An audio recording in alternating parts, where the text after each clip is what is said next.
Hey everyone, welcome back to the best US Mint News channel on YouTube. I'm sonofasilverstacker. Today's date is August 11, 2024, and in this video we're going to be talking about the 2024 and the 2009 Jefferson Nickels, as well as a couple other potentially key date coins from the Jefferson Nickel collection. Now, without going any further, if you're new here, don't forget to like, share, and subscribe. We're trying to get to a bazillion subs. That's right, a bazillion. It's a mighty big number. Not sure exactly what that number is, but it's got to be ginormous. Now let's bump over here to MoneyMetalscom. Oh yeah, we're always live and never edited. Try that at home. All right, gold ended the week at 24.41.30, silver 27.64, platinum at 935.95, and look at that, palladium at 941.80. You know what I'm going to say about that? And Dr. Copper stands at $3.99. You're looking at in stock American Silver Eagle, whose premium is $7.59. It's a whole lot better than the $15 to $18 that we saw a few short years ago. Your item total is $35.23 for a quantity of 1 through 39. And they will buy them back for $28.94 each. And now, here we are at the bullion sales at the United States Mint. No new tale to tell for the month of August because we generally see the Mint reporting numbers twice a month, and that's about it. That's the end of the day right there. So imagine probably August 12th, which is, I think, mañana is tomorrow. All right, here we go. We're at Wikipedia, and we are looking at the United States nickel mintage figures, and it does have the shield nickels, which we're not going to be looking at too much. But look at those mintages. Yeah, 28 million. That's type 2 without the raise. Look at this, 1868, 28 million. So we're kind of at those numbers right now for the Jefferson Head nickel from 2024, all right? So here we are, Liberty Heads. We're not going to be looking at those, but those definitely have a lower mintage. All right, now look at this. This is the Indian Head or Buffalo Nickel. Went from 1913 to 1938, all right? And I think only Denver produced the 1938, if I'm not mistaken. It should be here. 1938, there it is, includes D on S variety. The 1938 Buffalo Nickels were the only minted in Denver that year. Okay, so here we go. This is what we're going to be talking about. That was a sidetrack. Don't even pay attention. Jefferson Head Nickels, 1938 to present. All right, here we go. So I guess we should talk about where we stand right now today, as it were. All right, so we're going to bump all the way down to 2024. I could have showed you this on the Mint website, but I guess I failed to do that. So there's 2009, which 2009 stands at 39.8 million and 46.8 million for Denver. So that's the reason is they put here on Wikipedia, the recession caused low mintage numbers not seen since the 1950s. So that's amazing. So here we go. In 2024, we stand at 32.8 million for Denver, 36.7 for Philadelphia as of August 1st. And these are the latest, greatest numbers as they are on the US Mint website. Whoever is updating these numbers is Johnny on the spot, because they have updated this properly every single time we get new data. So kudos to you, whoever that is. Now, let's look at these a little bit closer when it comes to mintages, right? 32.8 and 36.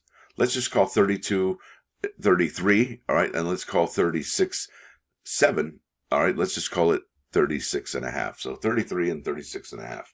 What year, all right, which year is it where we're going to see these exact mintages for Philadelphia and Denver? Well, that's really easy, right? We can go to 2009 and see, well, those are actually a little higher. And I think that's a good reminder, okay, that the 2024 mintages could easily change in a blink of an eye, folks. And we could see 50 million or 100 million of these particular Jefferson Nickels.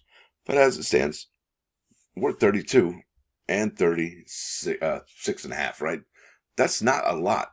Now, it is, look, when you're looking at numbers here, 750 million, 750 million for many years, all right, 30 million stands out. It really does.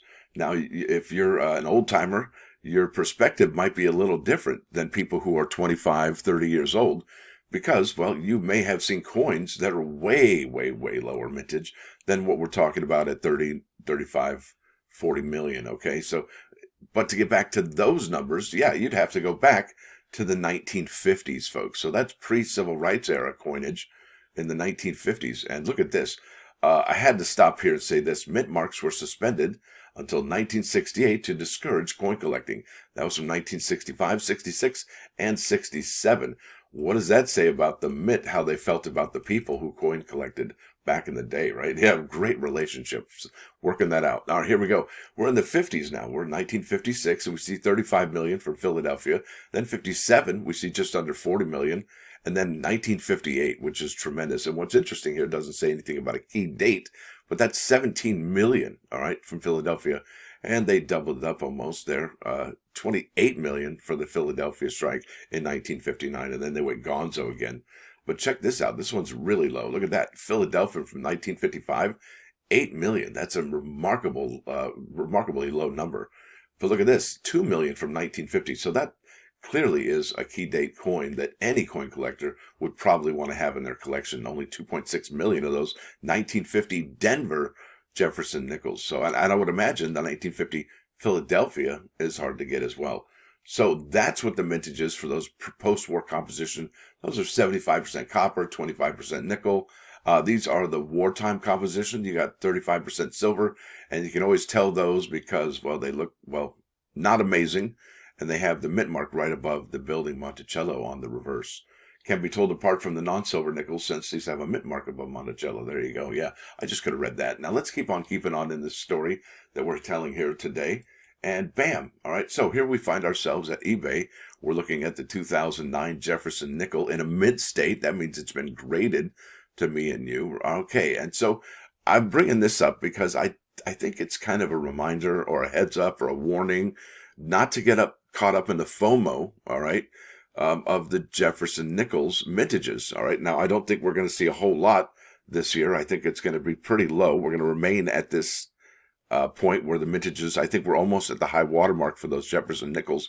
I'm not sure if the uncirculated sets have been added to those numbers, but if they haven't, well, that would just, go up by about almost 200,000 for Denver and 200,000 for Philadelphia. Now, here we are, we're at eBay, and we're looking at a Mint-State 65, 6 full steps, sold for $20, all right, with $3.95 shipping. Now, that's not the greatest grade. Mint-State 65 is what I imagine you could pick up out of an uncirculated coin set, because not all uncirculated coin sets are the same, all right? Some just are struck more brilliantly than others.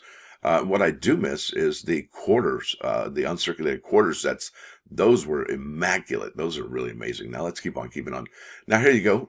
And this is from and it will say just right here, 2009D, 5 cents. And this one says 2000D SMS, 5 cents.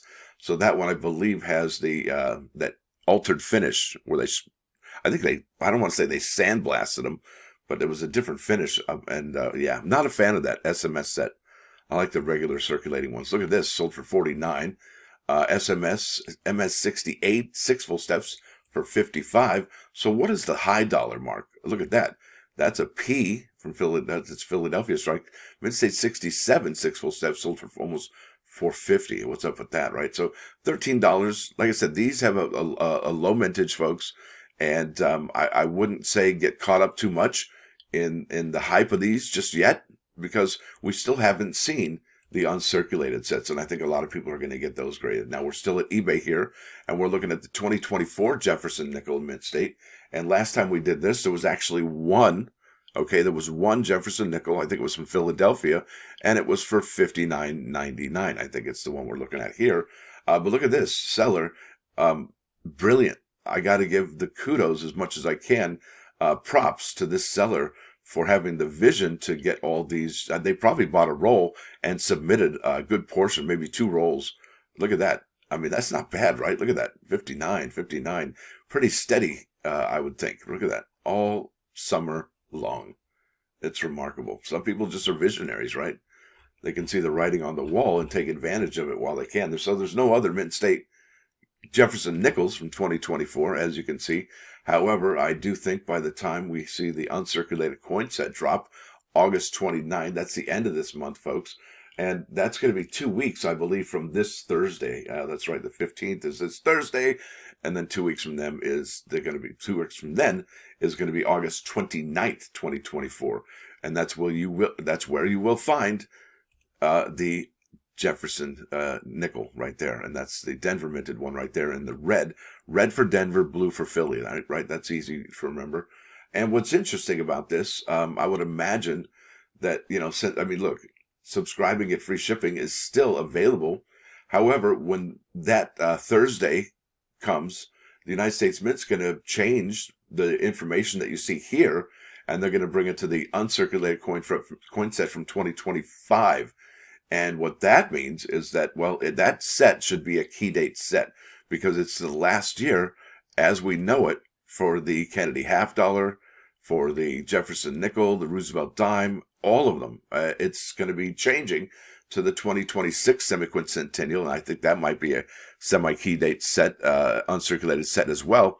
And then maybe 2027. So, folks, we are in the midst of the great American coin renaissance. I can't wait to see what amazing things the United States Mint, the CCAC, and the CFA can bring to us, as well as, well, let's see if we can actually send a email to our representatives. That way we can start getting those silver medals turned into silver coins with the denomination. I think they should be on the same level as the gold coins, not just a silver medal. But that's probably a whole video topic. I should probably do that. Now, with that said, let's go to the plus ones. That's right. Those things are so important at the end of the show here. Intolerance.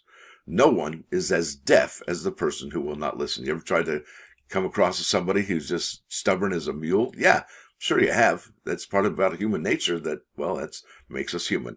And that says here, this is said about somebody who chooses to ignore advice or will not believe what they are told. Yowza, right? So that's pretty amazing that some people can be so, just, I guess, I don't want to say stick in the mud, but just a complete, like, over their head, around the corner, never sinks in, right? That's amazing. What do you, and is it always intolerance, right? Because that could be part of the reason. But anyway, I digress. Let's go to 99.9 KOI and Coin News Radio. This is Rush Limelight, and that might be a little bit of Neil Peart right there. Yeah, Neil Peart, amazing, right? Look at all those drums. That guy was just a flurry of just madness, like in a good way. I don't know if I, anyway. Listen, folks, I had a good time at the auction on Saturday night, and if you were hanging out there, do appreciate it. Really good time. Really, thank you for following. Thank you for hanging out. Really do appreciate it. And also, listen, I do appreciate you being here. If you're new here, make sure you hit like, make sure you hit subscribe, and make sure you hit the bell for notifications. That way, anytime a video does drop, you can absolutely catch it here and be one of the first ones to comment. And I gotta admit, I haven't been commenting lately, as I am under the weather, as you could probably tell in my speaking voice to you today. Now, with that said, y'all have a wonderful rest of your weekend. Stacker out.